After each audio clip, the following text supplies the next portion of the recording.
கிறிஸ்துவுக்குள் பிரியமுள்ள சகோதர சகோதரிகளே, பலந்தரும் தேவன் எபிசோட் 1351 கர்த்தரை துதிக்கிறேன். இந்த நாளிலும் நீதிமொழிகள் 12:7 சொல்லுகிறது, நீதிமான்களுடைய வீடோ நிலை நிற்கும். ஒருவேளை இந்த செய்தியை கேட்டுக்கொண்டிருக்கிற உங்களில் அநேகருடைய வீட்டிலே பிரச்சனைகள் இருக்கலாம். அந்த பிரச்சனைகளுக்கு காரணம் என்பதை அலசி ஆராய்ந்து பாருங்கள். ஒருவேளை உங்களுடைய வாழ்க்கையே உங்களுடைய வீட்டிற்கு, குடும்பத்திற்கு பிரச்சனையாக இருக்கலாம். எனவே ஆணாக இருந்தாலும் பெண்ணாக இருந்தாலும் நீதியாக நடந்து தன் குடும்பத்தை உயர்த்துவதற்கு முயற்சி செய்ய வேண்டும். நீதிமான்களுடைய பிள்ளைகள் உயர்ந்த இடத்திற்கு வருவார்கள். நீதிமான்களுடைய பிள்ளைகள் தான் ஆசீர்வதிக்கப்படுவார்கள்.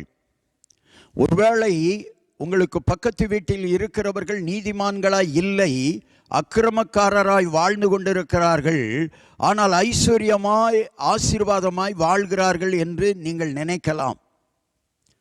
துன்மார்க்கமாய் வாழுகிற அவர்களுக்கு ஆசீர்வாதம் இருக்கிறதே என்று நினைத்து கொண்டிருக்கலாம். வேதம் சொல்லுகிறது, துன்மார்க்கர் கவிழ்க்கப்பட்டு ஒளிந்து போய்விடுவார்கள்.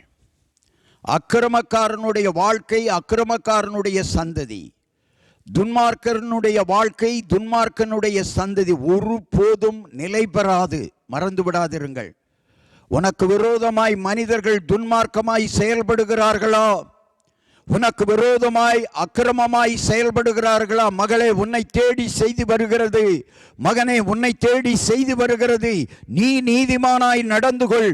உன்னுடைய வாழ்க்கை, உன்னுடைய பிள்ளைகள் வாழ்க்கை, உன்னுடைய வீடு நிலைநிறுத்தப்படும். நீ நீதிமானாய் வாழு மகளே, நீதிமானாய் வாழு மகனே, உன் குடும்பம் ஆசீர்வதிக்கப்படும்.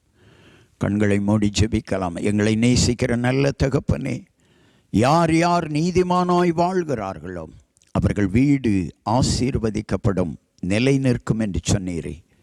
இன்றைக்கும் நீதியை கடைப்பிடித்து எல்லாரும் வாழ உதவி செய்யும். உன் பிரச்சனைகள் மாற வேண்டுமா? உன் கடன் தீர வேண்டுமா? உன் வியாதி மாற வேண்டுமா? நீ நீதிமானாய் நடந்து கொள் மகளே, நீதிமானாய் நடந்து கொள் மகனே. உன் வாழ்க்கையிலே உன் வீடு நிலைநிறுத்தப்படும், உயர்த்தப்படும். இயேசு கிறிஸ்துவின் நாமத்தில் ஆசீர்வதித்து ஜெபிக்கிறேன் பிதாவே, ஆமென்.